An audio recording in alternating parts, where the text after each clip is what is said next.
हमारे ACKS के members ने guard staff जो यूनिट है उन्होंने आज का प्रोग्राम ये लिया था और जिसमें मेरिटोरियस स्टूडेंट्स को सम्मानित करने का और यहाँ के जो स्टाफ मेंबर्स हैं जो रिटायरमेंट हुआ है उनका पूरा लाइफ टाइम उन्होंने गार्डन को सर्विस किया है तो उनको ऑनर करने के लिए आज सम्मानित करने के लिए ये प्रोग्राम रखा था।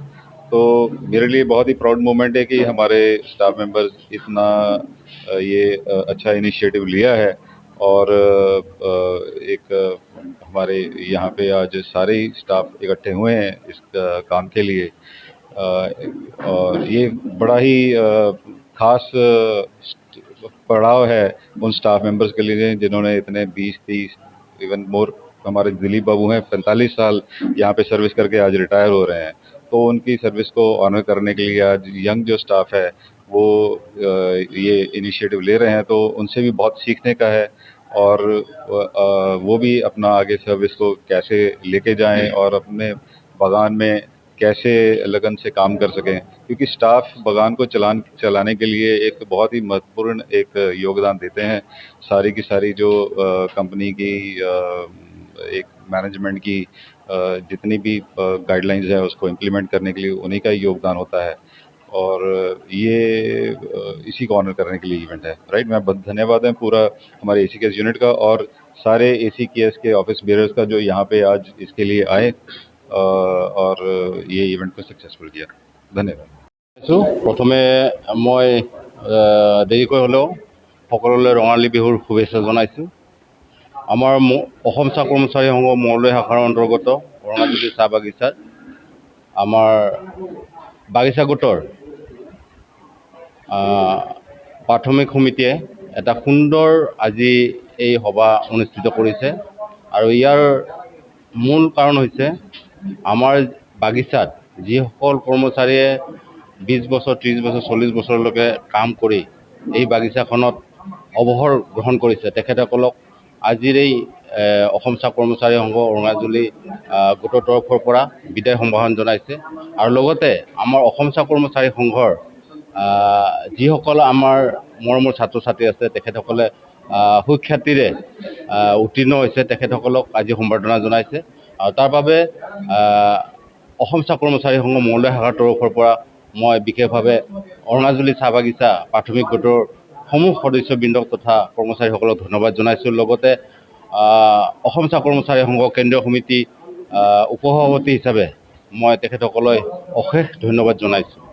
আমি অসম চাহ কৰ্মচাৰী সংঘ অতি কষ্টেৰে আমি চাহ বাগিচাত কৰ্মৰত হওঁ আৰু আমাৰ এটা সকলোতকৈ ডাঙৰ কথা হৈছে বাগিচা এখন চলাবলৈ হ'লে আমাৰ কৰ্মচাৰীসকলৰ নিতান্তই প্ৰয়োজন, কাৰণ কৰ্মচাৰীসকল বাগিচাত মধ্যমণি হিচাপে আত্মপ্ৰকাশ কৰে, কাৰণ পৰিচালক আৰু শ্ৰমিক এই দুইটা শ্ৰেণীৰ মাজৰ অংশটোৱে হ'ল কৰ্মচাৰী। গতিকে তেখেতসকলৰ যথেষ্ট কষ্ট আছে আৰু আমি চেষ্টা কৰিছোঁ পৰৱৰ্তী সময়ত আমাৰ বাগিচাৰ কৰ্মচাৰীসকলৰ তৰফৰ পৰা যিসকল ছাত্ৰ ছাত্ৰী তথা আমাৰ উদীয়মান কৃতি ছাত্ৰ ছাত্ৰী ওলাব আমাৰ অসম চাহ কৰ্মচাৰী সংঘৰ তৰফৰ পৰা তেখেতসকলক কেনেকৈ ক'ত আমি ভাল এটা সুবিধা দিব পাৰোঁ তাৰ বাবে আমি কেন্দ্ৰীয় সমিতিয়ে আমি চিন্তা চৰ্চা কৰি আছোঁ।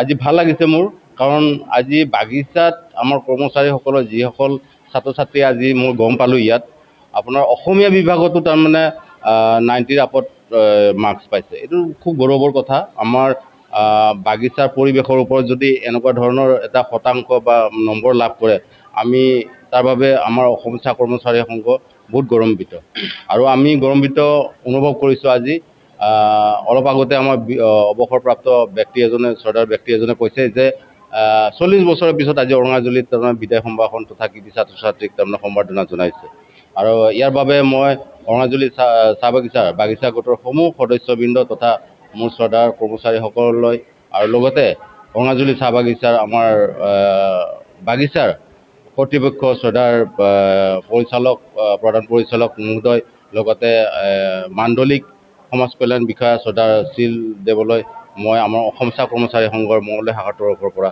বিশেষভাৱে ধন্যবাদ জনাইছোঁ আৰু লগতে ইয়াত ধন্যবাদ জনাইছোঁ আপোনালোকৰ এই সাংবাদিক আমাৰ শ্ৰদ্ধাৰ সাংবাদিক যিসকল ব্যক্তি ইয়াত উপস্থিত থাকি আজি আমাৰ এই অনুষ্ঠান সুচাৰুৰূপে চলাই নিয়াত সহায় সহযোগ আগবঢ়াইছে তথা প্ৰচাৰৰ বাবে চেষ্টা অব্যাহত ৰাখিছে তেখেতসকললৈ মই ধন্যবাদ জনাইছোঁ। ধন্যবাদ। আনুষ্ঠানিকভাৱে এটা কৰিছে, প্ৰগ্ৰাম কৰিছে, খুব ধুনীয়া কৰিছে, এইটো একদম ফুল ক্ৰেডিট যায় তেখেতক। প্লাছ ষ্টুডেণ্টসকলক যিটো ফেলিচিটেশ্যন প্ৰগ্ৰাম কৰিছে এইটো খুব ধুনীয়া কৰিছে। তেখেততে এনেকৈ যদি মিলি যদি চবৰ লগত থাকে বাগান আৰু উন্নতি হ'ব। মই 200 টকা পাইছিলোঁ দৰমহা এক মাহত। কিছুমান মানে কোম্পানীৰ পৰা সহায় আছিল যে ৰেচন চাউল পায়, ইফালে আপোনাৰ আটাখিনি পায়, লাইটৰ ফ্ৰী, এই খৰি ফ্ৰী পায়, কিছুমান বস্তু ফ্ৰী পায়, সেইকাৰণে আমি চলিব পাৰিছিলোঁ। কিন্তু আমি পইচা জমা কৰিব পৰা নাছিলোঁ। তাৰপিছত নলবাৰীৰ পৰা, মোৰ আচল ঘৰ নলবাৰী। মই কিয় অৱসৰ ল'লোঁ, বাগানৰ মাজতে যিখিনি পইচা পাওঁ, যিখিনি সুবিধা পাইছোঁ সেইখিনি দিয়েই মই ল'ৰা ছোৱালী ডাঙৰ কৰিছোঁ, সেইখিনিতেই মই ল'ৰা ছোৱালীক পঢ়ালোঁ। 32 বছৰ হৈ গ'ল, 32 বছৰ চাকৰি কৰিলোঁ, বাগানত চাকৰি কৰি গোটেইখিনি কৰিলোঁ। এটাতো চেঞ্জ লাগিবই। ইয়াতে যিখিনি আছিলোঁ গোটেই ভাই বন্ধু নিচিনাকৈ আছিলোঁ, আৰু ইয়াতে মই 3rd জেনেৰেশ্যন। মোৰ পৰিয়ালৰ মোৰ ককা আছিল ইয়াতে, 1919 চনৰ পৰা ককা আছিল ইয়াতে। বেয়াও লাগছে, ভালো লাগছে। বেয়া লাগছে সেইকাৰণে এৰি থৈ যাব লাগিব, ভাল লাগছে মানে নিজৰ ঘৰত যাম, নিজৰ পৰিয়ালৰ লগত থাকিম।